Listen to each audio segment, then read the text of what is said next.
Good morning, October 11th, 2025. This is Mary Conley in Jacksonville. I'm going to go over everything one more time and what I think happened. Now, Debbie's home life was erratic, I'd say. Her mother worked in the heart of Jacksonville as a maitre d', or barmaid, I guess, as a waitress, and she was an organist and quite talented. When she did herself up, she looked exactly like Elizabeth Taylor. And that was a draw. And a lot of politicians went to the heart of Jacksonville, and that was her sideline. But unfortunately, with three daughters, my mom was born in 26. Mrs. Davis, the other neighbor, was born in 24. We believe Mrs. Sexton, Mrs. Hogue, was born in 1930. Jeannie, her daughter, was probably born in 47 or 48. She was a year or two younger than Bundy. Okay.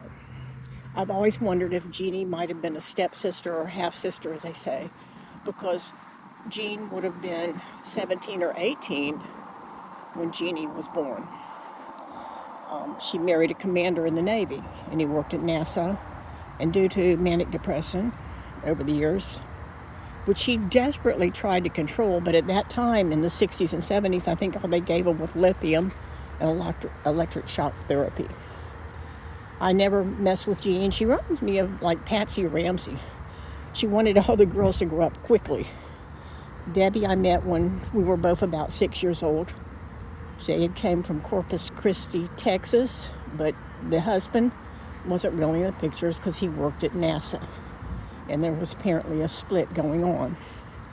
And we would walk to elementary school, which was split session. We had to go to the Presbyterian Church on Blanding, and then sometimes the Cedar Hills Elementary School, so on and on. So that's the background. We also would go up to the West Side Athletic Center and swim. I took baton twirling there, and then later choir at Cedar Hills Church. I think Debbie and I were both in the choir for a while. And I said, like, the route I wanted to take wasn't exactly like Debbie's in the 60s. Anyway, by the time we reached high school, I think she only did like 9th and maybe part of 10th grade, and then she was out. And she wanted some kind of accelerated program and became a nurse, but not just a LPN and RN. She went and she got a BSN. I mean, she went all the way. It says there's 4 levels. She went to the top level. She could teach it. She worked in an emergency room. She met a man in Gainesville, and they married. His father was the president of the AFL-CIO in New York. Okay? So that's kind of like, let's keep some secrets, right? So anyway, that's our background. And that summer of 67, due to her instigation, I suppose, we were going to take band practice at Jeb Stuart Junior High School. And my mom had gotten a clarinet. We were going also to Daytona the week after we started. My family was going to go to Daytona. I was more excited about that. By the time the band practice was over, from June, 6 weeks, June to July 5th, probably the end of July would have been 6 weeks. June 5th, we're walking up there as we had. Now, I've known Debbie now for 6 or 7 years. And we walked up to the school, went to band practice, and the teacher, her name was Joyce Rosalind, and she might have been showing me how to put my instrument together. And there were several pieces, there was a reed, and by the time it was over, I could play a little brown jug. That's about the extent, and probably very slow and meticulously. But anyway, there would have been breaks, because if the course was 3 hours, there would have been breaks. We were near the gymnasium. I would call it like a band shell. It wasn't very big. There were even concrete ledges to sit on in there. So it might have been like a little auditorium, like very small though, like an afterthought. But there were, even in 67, there were vending machines.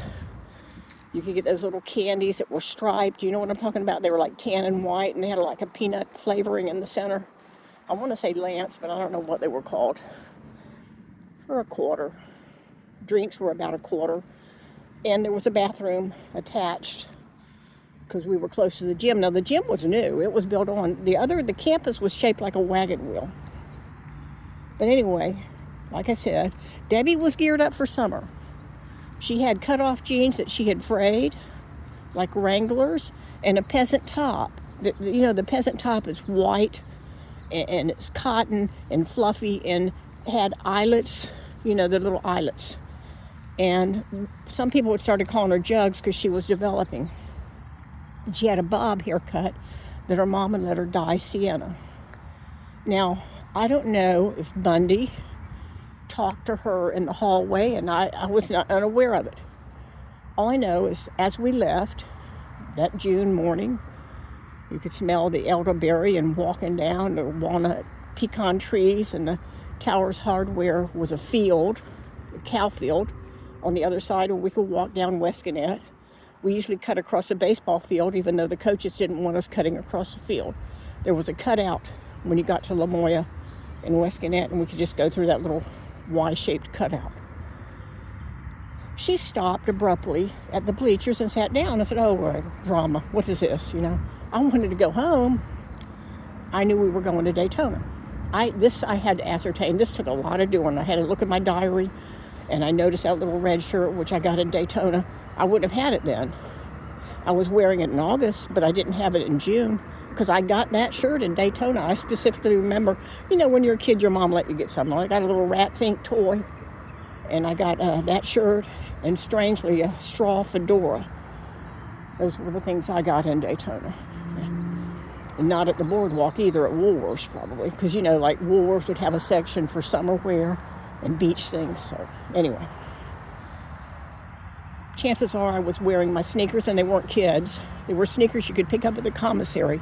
They had black sneakers, navy, and white. They were not kids. They were commissary sneakers. Debbie, on the other hand, had the latest leather sandals. And I think what happened is, and I think this is what he may have noticed her, I think her toes were being cut by that leather. This is extrapolation on me, because there had to be something. Anyway, she stops abruptly at the baseball field, and she's sitting on the bleachers facing the school, not facing homeward. So I'm thinking, okay, what is this, And I had the Tween magazines and all this, and David Cassidy, all those things. Maybe that was before. I don't know what was on them, but there was a lot of talk about the summer of love and everything. So I asked her, I said, "Well, do you want me to try to hitch a ride?" I'd never done it before, but I said, let me go over there with my little clarinet case and stand on the corner of the baseball road. Several cars went by. I think I saw a black Chevy Safari wagon, which looks like almost like a, low cut, down to the ground Chevys. The guys all had muscle cars. Very few Volkswagens in Jacksonville in 1967. When they did come, they brought them in a wooden crate, which the father then turned into like a little playhouse for the children. The few that you would read about, I was always reading stuff. I would at least read Reader's Digest. I was always reading the newspaper and stuff, so I was aware of everything. But again, not very many. Most of the guys wanted they had Ford Fairlanes, Ramblers, Mercurys, Oldsmobiles, maybe recycled Ramblers from the Naval Air Station. I don't know how they got them. Gray, black. Anyway, Cobia maybe, I don't remember. Furies, maybe not that early. Galaxies. So anyway, this is a situation, and I'm thinking, what are you doing? I want to go home. It's midday, I want to go home, watch I Love Lucy with my mom, whatever. Help her get dinner together, whatever. Maybe get some lunch or something, who knows. So I did that a little while, and then I saw this olive-colored large vehicle, and I said, oh my God, it could have been Mrs. Mock. And I said, Mrs. Mock is not going to like us standing here trying to hitch a ride. We're not supposed to do that. So I went back, I started to cross the street, and this red Volkswagen came out of nowhere, and he wasn't wearing a shirt, and I said, hey, naked. His windows were down. It was a bright red Volkswagen, like a 66, and I say that because the bumpers were solid chrome. They did not have that black strip. So it was like a bright, shiny, new-looking Volkswagen. And he didn't seem to notice me, which I thought, if he had noticed me, he would have stopped where I was. But he didn't. He went over all the way to the bleachers, which was a good 50 feet from the road. Total feet. So he jumped that little 3-inch curb and he went over there. And Debbie gets off the bleachers and she's leaning in the passenger window talking to him. And I'm at the rear of the car on the passenger side also. And she's talking. I couldn't hear what they were saying. And he had a mole on his neck somewhere.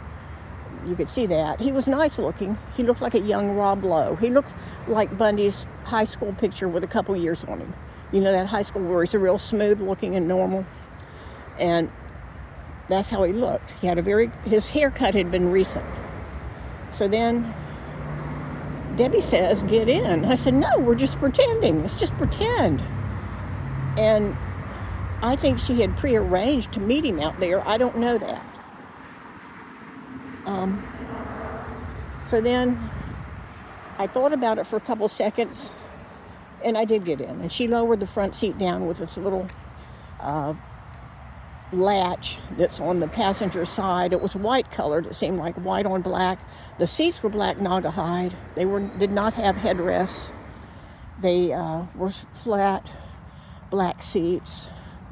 The interior of the roof, the ceiling of the vehicle was rubbery white with little peg holes. They got the pumpkins out, the pumpkin patch. Okay, I'm going to leave this as part 1. Thank you.